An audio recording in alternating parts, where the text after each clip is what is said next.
नमस्ते एवरीवन। आज हम बात करने वाले हैं ऑटिज्म के बारे में। एक ऐसा टॉपिक जिसके अराउंड कंफ्यूजन और मिथ्स बहुत होते हैं। ऑटिज्म के अर्ली साइंस क्या होते हैं, पेरेंट्स को कब कंसर्न होना चाहिए और घर पर चाइल्ड को सपोर्ट करने के प्रैक्टिकल वेज क्या है। फर्स्ट क्वेश्चन है, ऑटिज्म एग्जैक्टली होता क्या है? सिंपल वर्ड्स में लोग इसे कैसे समझ सकते हैं? The simplest way to understand autism is कि it is a different way of the functioning of the brain. Average, जब हम एवरेज की बात करते हैं या हमारे भाषा में हम बोलते हैं न्यूरोटिपिकल, न्यूरो वर्ड आता है ब्रेन से। न्यूरोटिपिकल का मतलब होता है कि ज्यादातर लोग थ्रू आउट द वर्ल्ड, ज्यादातर लोग जिस तरीके से दुनिया को देखते हैं, जिस तरीके से दुनिया को समझते हैं और जिस तरीके से दुनिया के साथ इंटरैक्ट करते हैं, सोसाइटी में इंटरैक्ट करते हैं, सोशल कम्युनिकेशन जिस तरीके का होता है, people with neurodiversities, and it can be anything, it can be autism, it can be a pervasive developmental disorder जिसको पीडीडी बोलते हैं, वो सारा चीज अभी ऑटिज्म एएसडी के अंडर आ गया है। अलग अलग डायग्नोसिस ऐसा नहीं आता है। It could be ADHD. So essentially the idea is कि children who are diagnosed with a neurodiversity, whatever that neurodiversity is, वो दुनिया के साथ interact करते हैं in a way that is different or diverse from the typical population, from the average population, from the norm. जिसकी वजह से we use the words neurotypical for somebody who is not autistic or who doesn't have ADHD, and we use the word neurodiverse for somebody who has that diversity. So वो diversity basically आता है कि उस इंसान के दुनिया के साथ रिलेट करने का तरीका अलग है। ठीक है, एंड अलग इतना अलग है, वैसे तो हर हर इंसान का इंटरेक्ट करने का तरीका अलग होता है, लेकिन ये चीज इतना अलग है कि ये समझ में आता है और दिखता है that this is not typical, this is not how a typical individual would interact. Right? So that is the simplest way of understanding. Obviously, there is more to it. It is not as simple as this, but वो हम eventually discuss करेंगे, I believe, with your okay questions. Okay so मेरा next question है, autism के जो early signs है वो क्या होते हैं और किसी भी बच्चे में मतलब कौन सी एज से कौन सी एज तक वो स्टार्ट हो सकता है? So if a child is, देखो ऑटिज्म सडनली डेवलप नहीं कर सकता। सबसे पहला तो ये मिथ हम लोग यहीं पे बस्ट करते हैं। ऑटिज्म सडनली मतलब आपका बच्चा बिल्कुल टिपिकल पैदा हुआ है and suddenly this child has developed autism, ऐसा नहीं होता है। A person who has autism is born with an autistic brain. ठीक है, अब कुछ लोगों के लिए जिनके मान लो बहुत सिवियर लेवल पे और हाई नीड्स लेवल पे होते हैं, लेवल 3 हम लोग बोलते हैं, लेवल्स बोलते हैं। लेवल का मतलब होता है कि कितना उस इंसान का या उस बच्चे के नीड्स किस लेवल पे है, जहाँ पे दूसरे की मदद की जरूरत है to function. Right, level 1 is, so mild moderate severe का जो एक अंडरस्टैंडिंग था कि माइल्ड ऑटिज्म और सिवियर ऑटिज्म, वो अंडरस्टैंडिंग आज उतना इस्तेमाल नहीं होता है। It is level 1, level 2, level 3, which means कि even if the, so level 1 would be even if the brain is autistic, the child doesn't have so many needs जिसके ऊपर वो दूसरे के ऊपर डिपेंडेंट है। लेवल 3 would be इतने severe level के नीड्स हैं कि वो खुद अकेले फंक्शन नहीं कर सकता because of the autism. Right, तो essentially the idea is कि if a child is autistic, they are born with autism, that is one. Second, it depends from child to child कि एक बच्चे के साइंस और सिम्टम्स कब दिखने लगेंगे, कब ज्यादा क्लियर होने लगते हैं। Right, it also depends on the awareness of the parents कि आपको आप कब देखने लगते हो, आप कब नोटिस करने लगते हो। सो यूजुअली व्हाट वी से, मतलब हमारे क्लिनिकल उसमें हम बोलते हैं कि 2 से 2.5 साल के उम्र में धीरे धीरे करके बहुत ज्यादा जो है साइंस और सिम्टम्स दिखना शुरू होता है। that is when it becomes noticeable. But for somebody who is, say, trained in this profession, or somebody who has a lot of awareness about this, किसी तरीके का एक्सपीरियंस है या पढ़ाई किया है या खुद ही अपने इंटरेस्ट के लिए, you will start noticing certain things even during infancy. For example, the way that your child, even if your child has developed language, the way that your child is interacting, are they flapping their hands when they're happy, are they touching their eyes like this, any sort of odd, quote unquote odd behavior. Right, what is the level of anxiety that the child has as an infant, है ना? सारे बच्चे एक तरीके से anxious नहीं होते हैं, ठीक है? उसका स्टार्टर रिफ्लेक्स कैसा है? जब न्यूबॉर्न बेबी होता है, थोड़ा-सा भी ज़ोर से आवाज़ होता है, तो बच्चा ऐसे चौंकता है ना, तो उसको स्टार्टल रिफ्लेक्स बोलते हैं। तो वहाँ से उसका सोशल स्माइल कब आ रहा है, फिर रिमेंबर लास्ट टाइम हमने इन चीज़ों के बारे में बात किया था, राइट? तो उसका सोशल स्माइल कब आ रहा है, इंटरैक्टिव कितना है, कितना सेपरेशन एंग्जायटी किस लेवल पे है, जो 8-9 महीने की उम्र में धीरे-धीरे आने लगता है। तो ये सब चीज़ें अगर आप नोटिस करना शुरू करो and then if you see कि हो सकता है that there could be an issue, it is always good to talk to a professional, figure out. हो सकता है कि वो इंसान भी आपको बोले कि आप रुक जाओ 2 ढाई साल तक, फिर हम देखेंगे। बट मन में अगर कोई भी डाउट होता है, कोई भी दिमाग में सवाल आता है, instead of googling it, first talk to a professional. It's always good to do your own studies, but एक डायरेक्शन पाने के लिए एक किसी के साथ आप बात करो, फिगर आउट करो कि इस बारे में वरी करने की या इस चीज को नोटिस करने की भी जरूरत है या नहीं। Is it something that I need to be concerned about, not necessarily worried about, right? तो इस तरीके के जब अगर साइंस दिखने लगते हैं, दैट इज इन इन्फेंसी। 2 ढाई साल तक जनरली काफी क्लियर हो जाता है if a child is autistic. 2 ढाई 3 साल तक, for example, you will see signs of toe walking, right? Toes पे खड़े होके चलना, सेंसरी सेंसिटिविटीज होते हैं, कान बंद करना, मिक्सी चल रही है या कुकर की आवाज आ रही है, सीटी की आवाज आ रही है, या किसी भी तरीके का आवाज इस तरीके का आया तो कान बंद करना, दिस टाइप ऑफ बिहेवियर, ठीक है? लाइनिंग टॉयज, है ना, चीजों को लाइन में लगाना। प्ले इज समवट एटिपिकल, खेलने का जो तरीका है वो so I remember this kid, I think जब मैं हॉस्पिटल में जब काम करी थी निमांस में, as far as I remember वो 4 या 5 साल का ही था, and he would take a ball, and the way that he would play with the ball is he would try and balance it here, ठीक है? एंड देन वो इस तरीके से, वो उसका प्ले का स्टाइल था। So that's not how a child would typically play with the ball, है ना? तो अगर आप किसी तरीके का एटिपिकल प्ले नोटिस कर रहे हो, चीजों को लेके लाइन में सजाना या रिपीटेटिव बिहेवियर, एक चीज को बार बार वही सेम चीज रिपीट करना, right?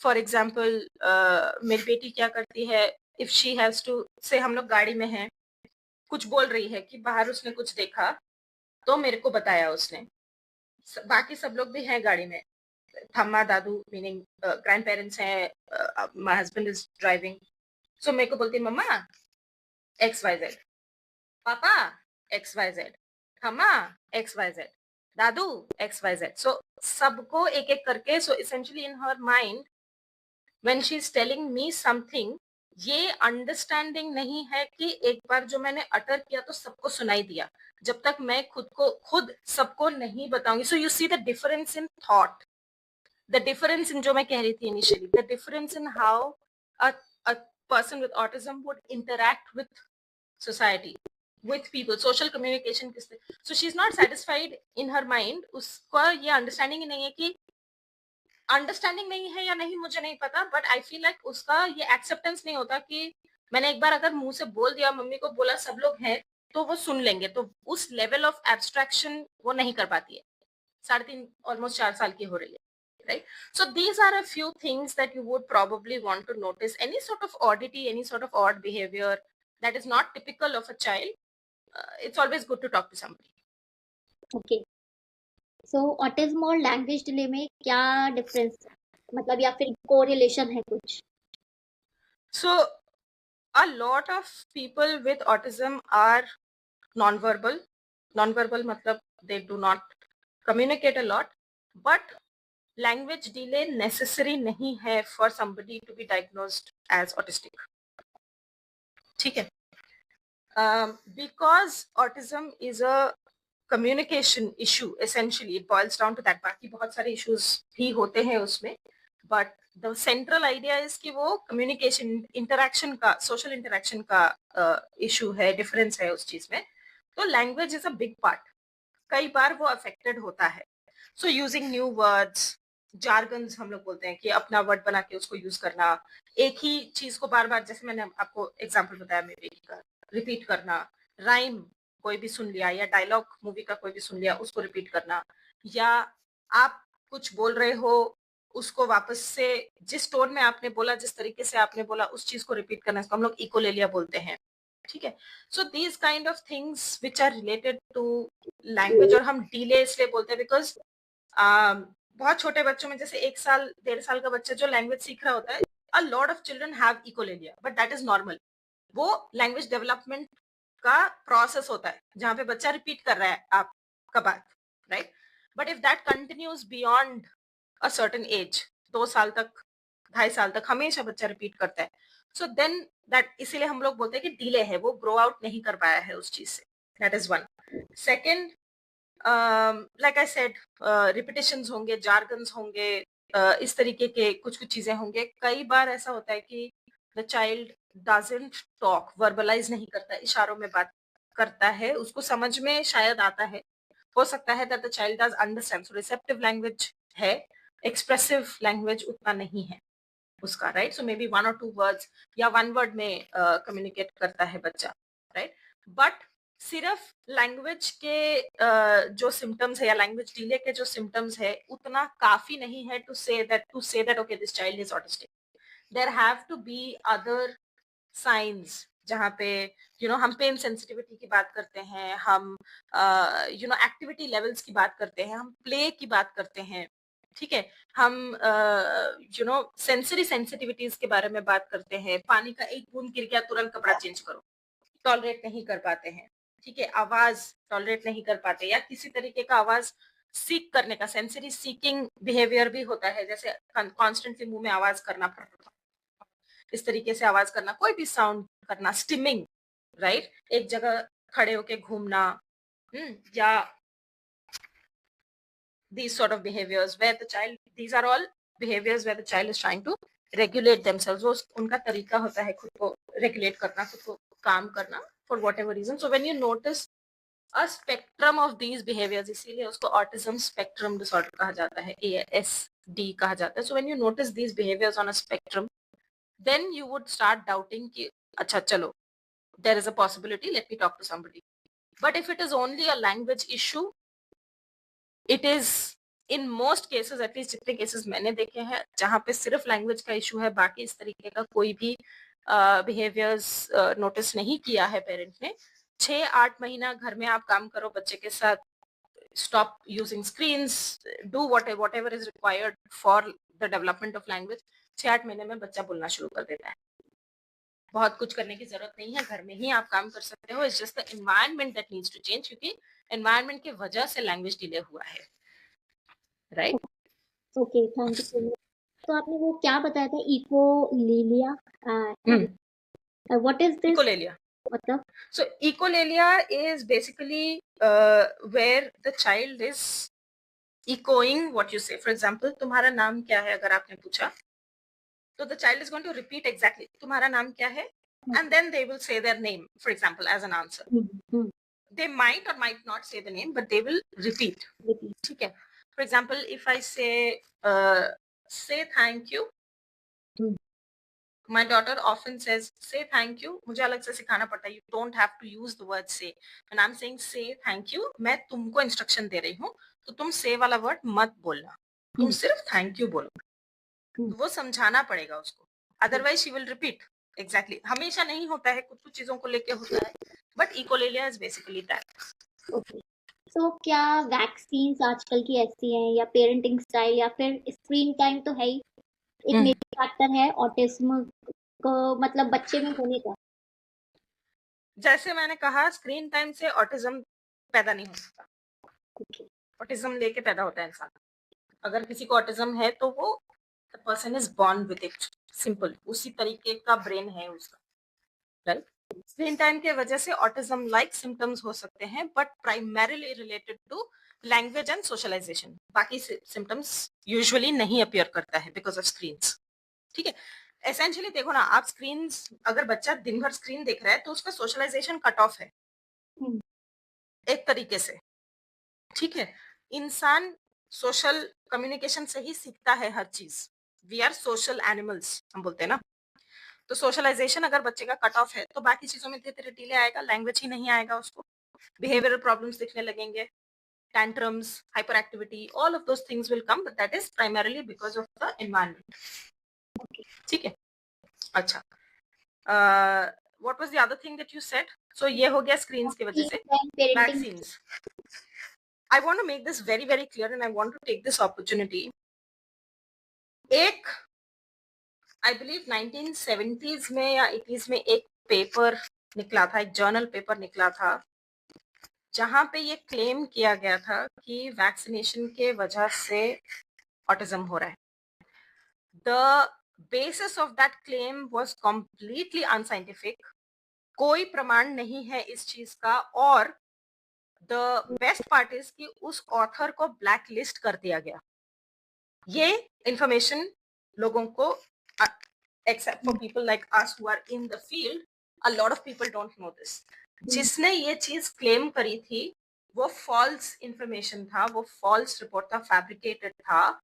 The basis of this idea was कि ऑटिज्म के सिम्टम्स, जैसे मैंने आपको बताया, 2-2.5 साल के आसपास ज्यादा दिखना शुरू होता है. मतलब you start noticing, okay there could be a problem. 2-2.5 साल के आसपास बहुत सारे वैक्सीन भी लगते हैं. तो वो उनका बेसिस था ये क्लेम करने का. और वो उन कुछ दिनों में वो स्टडी इतना फैल गया, वो आइडिया इतना फैल गया, लोगों ने विश्वास करना शुरू कर दिया. It literally became like a shared delusion sort of thing for people. जो आज भी 2026 में हम हैं, आज भी इस चीज को, इस मिसकंसेप्शन को हम ब्रेक नहीं कर पाए हैं. जनरली जिनके साथ हम बात करते हैं उनको हम ये चीज बताते हैं, बट अदरवाइज जनरली अभी भी ये चीज है कि वो वैक्सीन की वजह से ऑटिज्म होता है. It is like I said, if you have autism, you are born with it, you can not suddenly develop autism.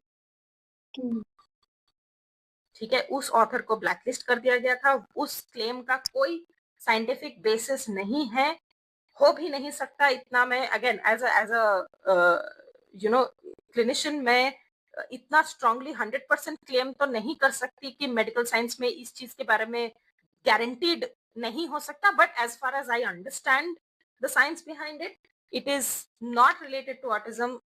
Vaccination से ऑटिज्म नहीं हो सकता. Vaccination are very very very very necessary for your children. Anybody who is listening in, please follow your doctors vaccination schedule, जो भी schedule वो दे रहे हैं. Vaccine ने इतने सारे बीमारियों को हटाया है. हर साल इनफैक्ट फ्लू का वैक्सीन दे अपने बच्चे को, और जो वैक्सीन आपके बच्चे के वैक्सीनेशन शेड्यूल में है, डॉक्टर जैसे बता के देगा. Please vaccinate your children. There is no relationship with autism. And please screens बंद करो, आपको ऑटिज्म लाइक सिम्टम्स भी दिखना बंद हो जाएंगे. सीधी सी बात है.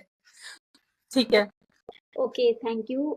वैसे ये क्वेश्चन मेरे इसका पार्ट नहीं है, मैं आपसे पूछना चाहूंगी. जैसे आपने बोला कि कोई भी बच्चा अगर मतलब जो ऑटिस्टिक चाइल्ड होता है उसका ब्रेन वो पहले से ही ऐसा होता है, तो क्या मतलब जब वो मदर के वूम में होता है तो मदर का अगर पेरेंटिंग वो जो स्टाइल, लाइफ स्टाइल आप कह लो, टू मच स्क्रीन है या बहुत ही मतलब अनहेल्दी है, तो इससे फर्क पड़ता है? नहीं. या जेनेटिक्स से genetic. It's genetic. Obviously, see, if the mother is stressed during her pregnancy, अगर मदर को डिप्रेशन है या मदर को बहुत ज्यादा स्ट्रेस है during her pregnancy, she is not at peace. क्योंकि जब स्ट्रेस होता है बॉडी में तो हार्मोन्स, कॉर्टिसोल रिलीज होता है, right? Those definitely can have an effect on the baby that's in the womb, but it cannot create an entire disorder. Although I do not like to look at autism as a disorder unless it is actually causing issues in functioning. Not everybody who has autism has a disability, but it does definitely need to be recognized. लोगों को समझना ये नहीं, इसीलिए मैं उसको neurodiversity बोलना पसंद करती हूँ, बिकॉज दुनिया को ये अवेयरनेस की जरूरत है that not everybody is going to think the same way, function the same way, and it is okay to be different. Right? Disability inaccessibility से आता है. अगर दुनिया में ज्यादातर लोग ऑटिस्टिक होते और कुछ लोग न्यूरोटिपिकल होते तो वो डिसेबल्ड होते, वो उन्हें डिसेबल्ड माना जाता, हैंडीकैप माना जाता, क्योंकि then you are a neurotypical in a neurodiverse world. That is your disability. So just being autistic doesn't mean you are disabled, but because the world is largely a neurotypical world, सबको लगता है कि okay, if this behavior is odd, if my child is stimming for example, जैसे मैंने आपको बताया ना, अपने आप को रेगुलेट करने के लिए बच्चे कई बार स्टिम करते हैं, सो इस तरीके का करते हैं, आँख को कवर करते हैं या स्पिन करते हैं. No, you can't behave like this. If that is your agenda, वो एजेंडा है कि नहीं बाकी सबकी तरह तुमको बिहेव करना है, देन वहां से डिसेबिलिटी आता है कि आप जो जिसको न्यूरोडाइवर्सिटी है उसका जो एनवायरनमेंट है वो उसके लिए कंड्यूसिव नहीं है, उसको अंडरस्टैंड नहीं करता है, वो कोशिश करता है कि उसको हम कैसे न्यूरोटिपिकल बना दें, बना नहीं सकते. वहां पे डिसेबिलिटी आता है जब आप फोर्स करने लगते हो. So for example if you try and you find out, आपने 2 साल 4 साल कोशिश कर लिया, आपका बच्चा ऑटिस्टिक है, नॉन वर्बल है, आपने कोशिश कर लिया, फिर भी the child is not using a lot of expressive language, you have to stop trying to force the child to be verbal, और आपको अल्टरनेटिव कम्युनिकेशन के मीन्स उसको सिखाना जरूरी है. बिकॉज सीखने का टाइम तो वही है, देखो पहला 6 साल, बेस आपका उसी टाइम तैयार हो रहा है. एक्सेप्ट करने में ही अगर आपका 6 साल निकल गया है ना, तो फिर आपको लगेगा कि अच्छा चलो इतना ये हो नहीं रहा है, let's try something else. It's going to be that much harder, not only for the child but also for you, क्योंकि सिखाना तो आप ही को पड़ेगा. So you try, most definitely try, क्योंकि वर्बल होना इवन विद न्यूरोडाइवर्सिटी लैंग्वेज जरूरी है. अगर हम ये सोचते हैं कि चलो 20 साल बाद 25 साल बाद I want this person to be independent, तो इंडिपेंडेंटली समाज में फंक्शन करने के लिए language is a boon, is a benefit.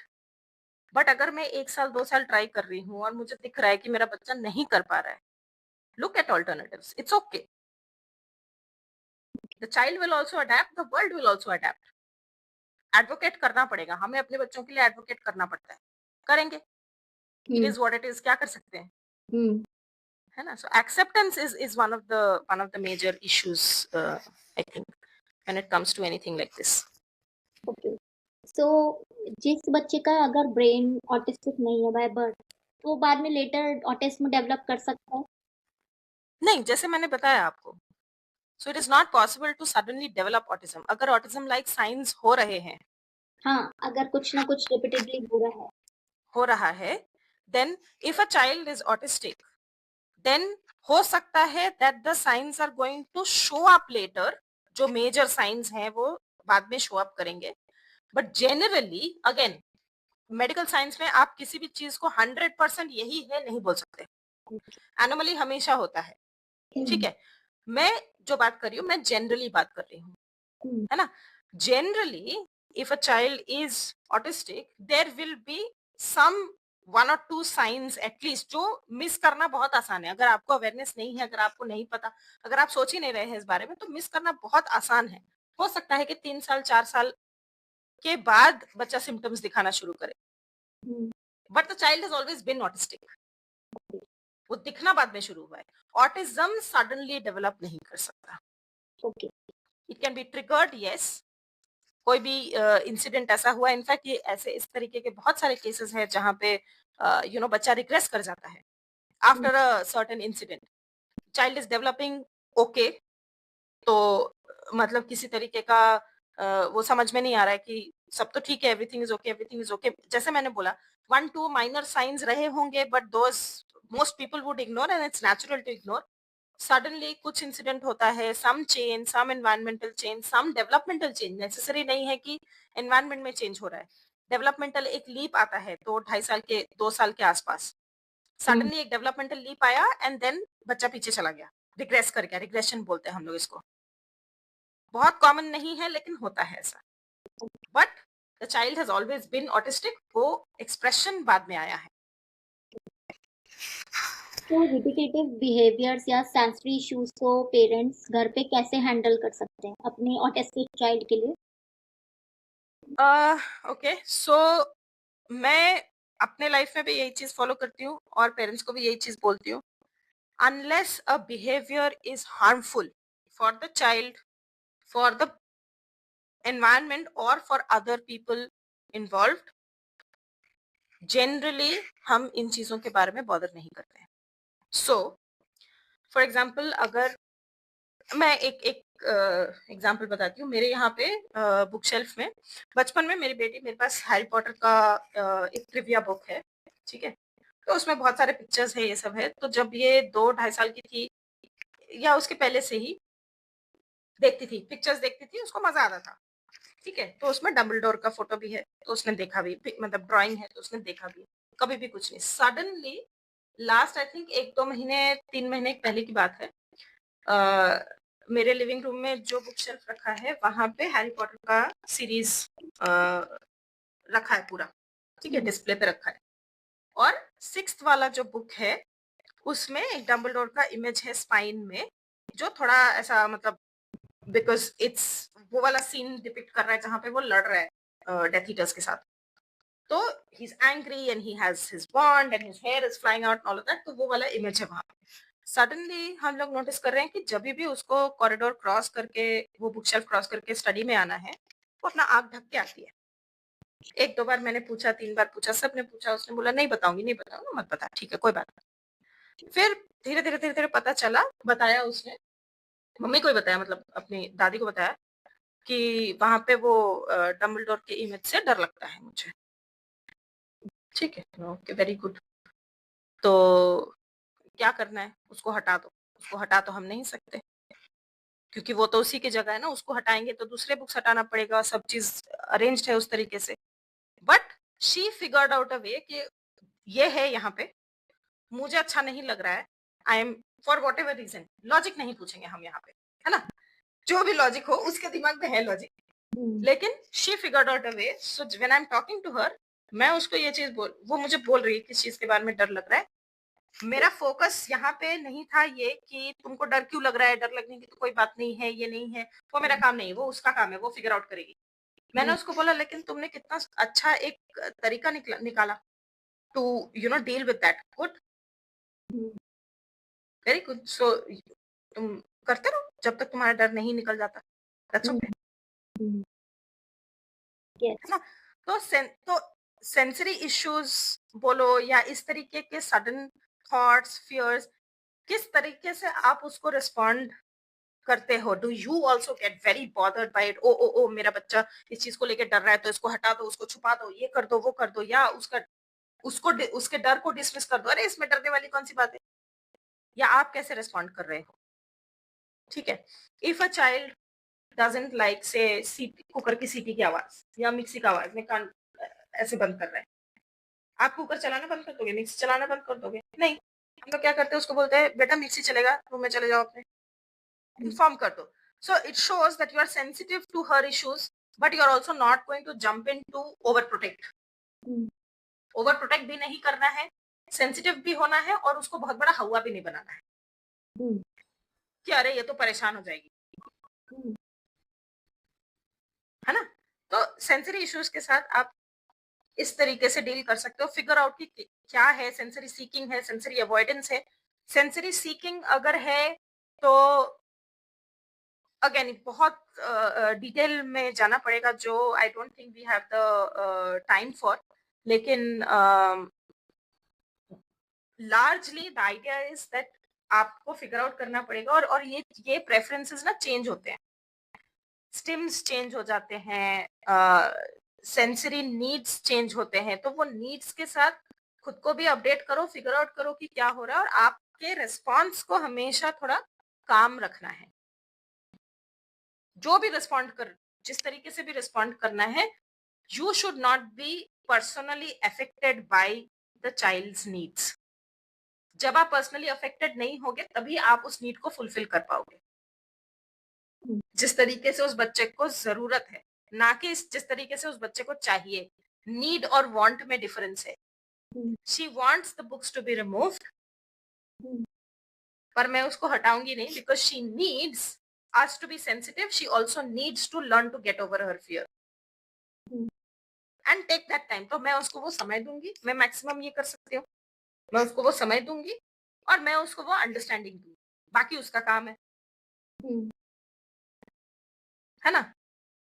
बाकी एक और आपने ये सेंसरी इश्यूज के बारे में मोटा मोटा ये चीज है, there are multiple other things but let's not get into so much detail. There was another thing that you were talking about. Yeah. Autism child के जो टेंट्रम्स होते हैं और मेल्टडाउन्स होते हैं, उनका एक्चुअल रीजन क्या होता है और पेरेंट्स उनको एकदम से हैंडल कैसे करें, मतलब? Okay. Speaking from personal experience here.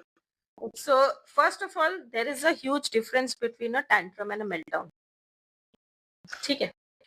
Tantrum usually होता है कि कुछ चाहिए, कुछ भी चीज हो सकता है, वो बिहेवियरल नीड हो सकता है, वो मटेरियल नीड हो सकता है, चॉकलेट चाहिए, चिप्स चाहिए और टीवी देखना है, ठीक है, कुछ भी अटेंशन चाहिए और वो नहीं मिल रहा है, डिमांड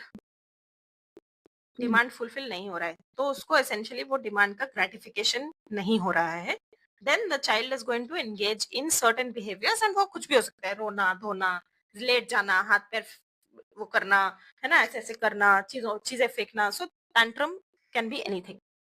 यूजुअली वो नीड फुलफिल होने के बाद वो टैंट्रम बंद करने का सबसे आसान तरीका है कि आप वो नीड फुलफिल कर दो. not the best thing to do, but I'm saying कि वो tantrum technically अगर आप वो need fulfill कर दोगे तो वो tantrum बंद हो जाएगा. Meltdown is not happening because of a demand जो meet नहीं हुआ है. Meltdown, when a person is having a meltdown, adults को भी होता है. When a person is having a meltdown, वो इसलिए हो रहा है क्योंकि उसका वो इंसान इमोशनली इतना ओवरवेल्म हो चुका है कि उससे हैंडल नहीं हो रहा है. आप कुछ भी करके you try and distract the child, you try and figure out, अच्छा ये चाहिए क्या तुझे, वो चाहिए क्या तुझे, ये करना है क्या तुझे, वो करना है क्या, वो और परेशान हो जाता है because you are just adding to the noise. इस वक्त उसका दिमाग खराब हो रखा है, उसको कुछ समझ में नहीं आ रहा है. Right? Nothing is going to help. You cannot stop a meltdown. all you can do, which what I mean by that is आप डिस्ट्रैक्ट नहीं कर सकते, वो डिस्ट्रैक्ट होगा नहीं उस चीज से. ठीक है, आप जबरदस्ती उसको चुप नहीं करा सकते, वो नहीं होगा. कोई भी ऐसा नीड नहीं है जो आप फुलफिल कर दोगे तो उस टाइम वो चुप हो जाएगा. If it is a meltdown हो रहा है ओवर स्टिमुलेशन की वजह से, इमोशनल ओवरवेल्म की वजह से, अंदर कंट्रोल नहीं हो पा रहा है इसलिए बाहर निकल रहा है. सो एज अ पेरेंट आपका काम है, if your child is having a meltdown, आपका काम है to be that calm, quiet presence.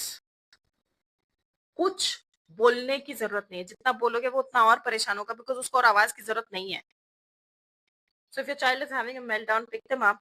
If they allow, pick them up.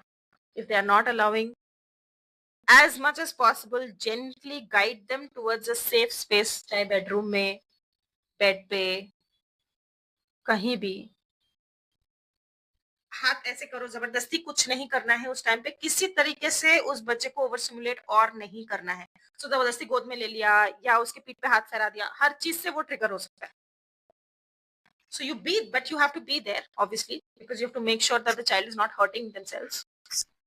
अगर बच्चा सर पीट रहा है तो तकिया रख दो वहां पे कि तुम सर पीटो, तकिए पे पीटो, ताकि पीटने का काम भी हो, तुम्हें दर्द भी ना हो. मैं हूं, I am here. Eventually emotion का यही होता है, कोई भी इमोशन ले लो, ट्रिगर होता है, बढ़ता है और फिर वो एक पीक आता है और फिर वो घट जाता है. तो वो बढ़ने और पीक होने के टाइम पे और घटने के टाइम पे भी आपको वहां ना इसे एक बैनियन ट्री की तरह खड़े रहना, वहां पे रहना जरूरी है. कुछ ज्यादा नहीं कर सकते, लेकिन व्हेन यू आर काम, इसको हम लोग हमारे भाषा में बोलते हैं को regulation. So if a child is melting down, उससे हैंडल नहीं हो रहा है, लेकिन उसका एनवायरनमेंट जो है बिल्कुल शांत है, बिल्कुल people are taking deep breaths. Okay, it's okay. Talking in a low voice. It's okay. I'm right here. Mama is here. Papa is here. It's okay. आप हाथ बढ़ा रहे हो उसको, है ना? If the child wants to come, usually children will seek that support, physical support. And then if you're able to, if the child accepts, if you're able to pick the child up, let them come to you, sit in a place, calm, deep breaths, जोर जोर से आराम आराम से सांस लो, पीठ पे हाथ फेरो. अगर बच्चा बोलता है नहीं, respond to that, stop, just be there. If the child prefers rocking, आराम आराम से उसको रॉक करो. कोई बात नहीं, it's okay, I M right here. The meltdown is eventually going to. The more you try to end a meltdown by doing something, कि कुछ एक्शन मैं कर दूं ताकि ये चीज खत्म हो जाए, वो और लंबा खींचेगा.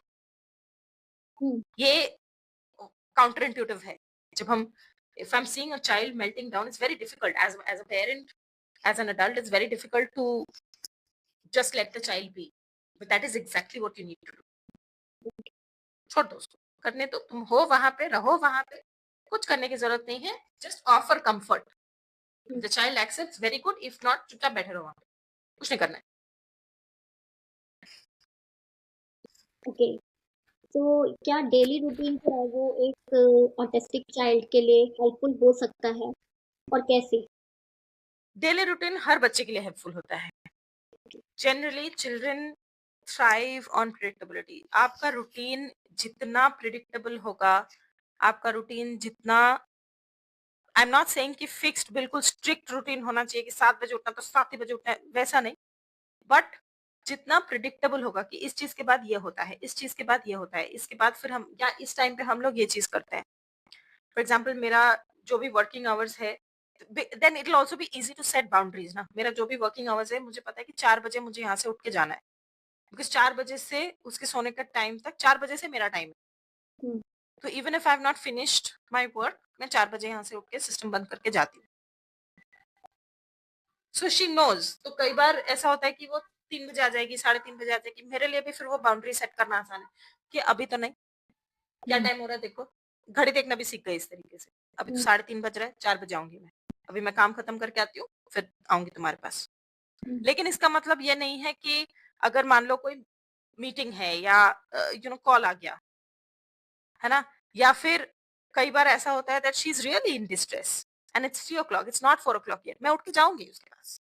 हम्म, तो प्रिडिक्टेबिलिटी का मतलब ये नहीं कि fixed strict schedule military school की तरह नहीं, लेकिन जनरल एक प्रिडिक्टेबिलिटी अगर है कि हम इस टाइम पे ये चीज करते हैं, इस टाइम पे वो चीज करते हैं. सब बच्चे थ्राइव करते हैं. For children with autism it is less to worry about. So of course it's a good thing. Specially जो बेसिक नीड्स है, खाना, सोना, अटेंशन, इन 3-4 नीड्स का अगर हम ध्यान रखें कि ये चीज, इन चीजों में प्रिडिक्टेबिलिटी होना चाहिए. बाकी थोड़ा बहुत फ्लेक्सिबल होगा तो भी चलेगा. एटलीस्ट उतना होना जरूरी है सब बच्चों के लिए. तो जो एक्सटेंडेड फैमिली होती है, ठीक है, मेन फैमिली के अलावा, उनको हम ऑटिस्टिक चाइल्ड को कैसे इंट्रोड्यूस करा सकते हैं? क्योंकि कभी कभी होता है ना कि they don't understand and they hmm. Don't support much. तो आपको क्या बाउंड्री सेट करनी है, या कैसे आपको इंट्रोड्यूस कराना है बच्चे से? Difficult question because like you said, people don't understand, लोगों को समझ नहीं आता. बहुत ज्यादा अवेयरनेस है नहीं. तो ये तो देखो, खैर हर इंसान को अपने हिसाब से इवेलुएट ये चीज करना पड़ेगा कि कितने हद तक यू वांट टू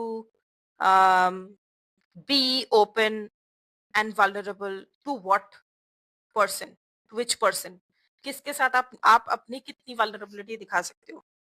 ठीक है. Hmm, hmm, generally extended family, especially if it's not a very aware family, which is the most common scenario, especially in the Indian society, my usual response is, अगर मैं देखती हूँ मेरी बेटी परेशान हो रही है, मैं सिर्फ उसकी परेशानी उस टाइम पे बोलती हूँ, इतना आवाज मत करो, देखो वो कान बंद कर रही है, उसको अच्छा नहीं लग रहा है. That's it. हम्म, क्यों, क्या, ऐसे करने से ये होता है, वैसे करने से वो होता है, मेरा काम वो नहीं है. हम्म, बिकॉज मैं even as a professional I am not in session. मैं सेशन में नहीं हूँ, सबको फ्री का ज्ञान बांटती फिर नहीं रही हूँ. मेरा काम है उस टाइम पे मेरे बच्चे के लिए एडवोकेट करना. हम्म, अगर मुझे दिख रहा है, स्पेशली यू नो ऐसे सोशल सिचुएशंस में, because I know that she struggle sometimes.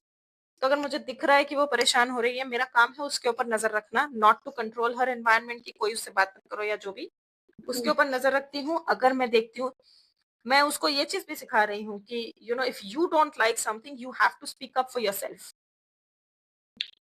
तो वो आजकल बोलती है. रिसेंट आई थिंक हम लोग गए थे यहाँ पे किसी स्टोर में, बेकरी में गए थे, एंड वी आर बंगालीज, तो but we don't live in Bengal, so दूसरे बंगालीज के साथ अगर कभी मुलाकात होती है, सो देन एक वो होता है राइट, जगह जगह का। तो वो लोग भी बात कर रहे थे, and then I think they very nice people, and they were, I think they put their hand out handshake करने के लिए, and she said no touching, don't touch, and Bengali में बोली আমাকে হাত আমার গায়ে হাত দেবে না, मेरे को टच मत करो, right, and then she looked at me and I said good good job. सो उसको भी खुद के लिए एडवोकेट करना है, तो वो भी आप अपने बच्चे को सिखाओ कि अगर अगर आपका बच्चा किसी चीज के लिए अनकंफर्टेबल हो रहा है, then your child has to, you have to teach your child to stand up for themselves. Your job is, if your child is able to stand up for themselves, अगर उसको आता है एंड सामने वाला उस चीज को रिस्पेक्ट नहीं कर रहा है, तब आप स्टेप इन करो, है ना, तब आप स्टेप इन करो, डिस्टेंस बनाओ, बिकॉज आपका बच्चा आपका प्रायोरिटी है, ये मेरा मानना है। आई एम नॉट सेइंग कि सबको ये चीज, सबके लिए ये चीज करना आसान है, but ideally and specially if it is a child who has neurodiversity, who has autism, communicate करना वैसे ही थोड़ा डिफिकल्ट है उनके लिए, सोशल कम्युनिकेशन समझना, ये क्यूज नुएंसेस समझना थोड़ा डिफिकल्ट है उनके लिए, वहां पे आई फील लाइक पेरेंट्स वैसे भी थोड़े से ज्यादा प्रोटेक्टिव तो होते ही हैं, I am, although I don't, I am not overbearing, मतलब मैं उसके सर के ऊपर नहीं बैठी होती हूँ कि कौन मेरे मेरे बच्चे के साथ कैसा बात कर रहा है, क्या कर रहा है, I am not seeing, but मेरा नजर है, और अगर मैं देखती हूँ कि वो परेशान हो रही है और वो नहीं बोल पा रही है खुद के लिए, then I step in, otherwise she is okay, I am okay, और क्या। So being a autistic child parent, जो भी ऑटिस्टिक चाइल्ड पेरेंट होते हैं, वो अपनी मेंटल हेल्थ को कैसे प्रोटेक्ट करते Not just limited to parents of children with autism or ADHD. I think all parents need mental health support. All parents need, because just parenting a child with or without a problem, sort of, or a disability or whatever, parenting a child in itself is very very hard, and I'll tell you why it's very hard, especially आज के ज़माने में, क्योंकि हमारा generation largely, I am not saying कि हमारे पिछले generation में किसी ने नहीं किया ये चीज, लेकिन लार्जली बिकॉज हमारे पास अभी इतना इन्फॉर्मेशन अवेलेबल है, हम सब सोशल मीडिया पे हैं, हम देखते हैं, पढ़ते हैं, सुनते हैं, लोगों से बात करते हैं इन चीजों के बारे में, तो हमारे जनरेशन में we are doing a lot of reparenting for ourselves. जब जब मेरा बच्चा, when my child is screaming her head off किसी चीज के लिए, मैं ट्रिगर हो रही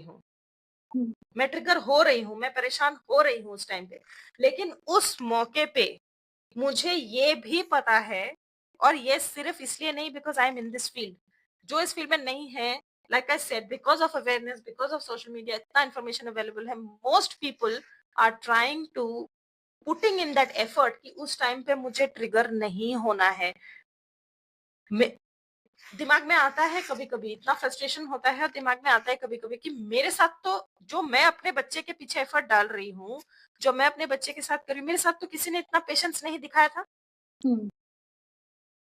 मैं भी तो छोटी थी किसी टाइम पे, हाँ, उसी वक्त वो थॉट भी आ रहा है और उसी वक्त ये थॉट भी आ रहा है, लेकिन उसमें उस बच्चे की क्या गलती, समझ रहे हो? तो मेरे मेरे अंदर जो मेरा जो बच्चा है, like the child version of me is throwing a tantrum कि अरे मुझे तो नहीं मिला, this is very unfair, I didn't get this love and patience and understanding and all of that, मुझे क्यों करना पड़ेगा ये चीज? Then the adult in me in that very moment, और ये माइक्रो सेकंड्स में हो रहा है ब्रेन में, क्योंकि मुझे रेस्पॉन्ड भी करना है इस बच्चे को, in that very moment I'm like, but it's okay, you are safe now, अभी तुम परेशान, अभी तुम्हारे को कोई थ्रेट नहीं है, मैं हूँ, मैं सब, सो मैं अपने अंदर के बच्चे को भी संभाल रही हूँ और अपने बायोलॉजिकल चाइल्ड को भी संभाल रही हूँ उसी मोमेंट में। So it's extremely hard to, बहुत रेजिलियंस चाहिए उस चीज के लिए, और उस रेजिलियंस को डेवलप करने के लिए सपोर्ट सिस्टम बहुत जरूरी है। एक सपोर्टिव फैमिली सपोर्ट सिस्टम, जो भी आप बोलो, जिस तरीके से भी बोलो, doesn't necessarily have to be family, not everyone has that privilege, I have, my mother in law is मतलब भगवान है मेरे लिए सच में, मैं बताऊंगी बिकॉज शी वो नहीं होती तो आज जो भी मैं कर रही हूँ अपने बच्चे के साथ इतना शांति से और इतने I wouldn't have been able to do it because she takes a lot of that load. Hmm, उसको दिन भर संभालना, उसके साथ काम करना, उसके साथ whatever she teaches her a lot of things, बहुत हम्म, कुछ करती है। तो मेरे लिए वो चीज इट्स लाइक इट्स अनडिनाइबल कि एक अच्छा सपोर्ट सिस्टम होना कितना जरूरी है। हम्म, लेकिन सपोर्ट सिस्टम आप पे डिपेंड नहीं करता है, हम्म, सपोर्ट सिस्टम आपके आसपास के लोगों पे करता है कि आपके आसपास के लोग आपको कितना सपोर्ट करते हैं। हम्म, अपने लिए जो आप कर सकते हो if it is possible, I always advocate for this, please invest in self care, rest. In fact I have some stickers जो मैंने अपने हस्बैंड को रिसेंटली गिफ्ट किए थे क्रिसमस पे, लिखा हुआ है it is safe to relax. Hmm, करो, रिलैक्स करो, थोड़े स्टैंडर्ड्स अपने लो डाउन करो, कोई बात नहीं। एक चीज और लिखा हुआ है which is like the top first sticker, it says you don't have to earn rest. हमने बचपन से सीखा है पहले काम करो, काम खत्म करो अपना, फिर तुम रेस्ट कर सकते हो। पहले अपना काम खत्म करो फिर टीवी देख सकते हो। जैसे कि एंटरटेनमेंट मुझे अर्न करना है, जैसे कि रेस्ट मुझे अर्न करना है, जबकि एंटरटेनमेंट ठीक है but not going into that, उसके बारे में भी लाइक डिबेट पे डिबेट हो सकता है, लेकिन रेस्ट जरूरी है इंसान के लिए यार। हम्म,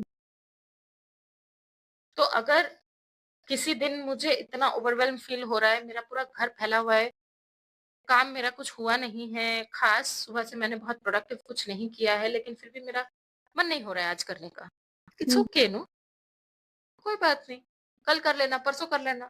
इस वक्त मन हो रहा है just to like take a break from life, hmm, है ना, गॉब्लिन मोड करो ना, गॉब्लिन मोड। अडल्ट हो, अपनी ही जिंदगी है, अपना ही घर है, क्या फर्क, कोई नहीं देखने आ रहा है। हम्म, खुद को थोड़ा ध्यान दो खुद के ऊपर, एंड 100% इफ यू नो ये जो नुस्खे अगर काम नहीं आते हैं, नहीं आ रहे हैं, it's not being enough, please seek therapy.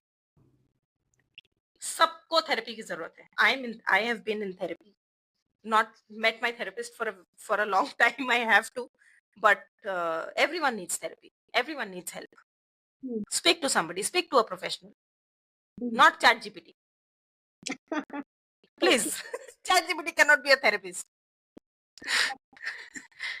ठीक है, बट हाँ, so thank you that for very insightful session for me also, क्योंकि मेरे को ऑटिज्म के बारे में मतलब ठीक है मैं पढ़ती रहती हूँ, नॉट स्पेशली अबाउट ऑटिज्म, लेकिन मैं पढ़ती रहती हूँ बिकॉज चिल्ड्रन पॉडकास्ट के ऊपर कि किस पे हम कर सकते हैं, किस पे अवेयरनेस कर सकते हैं।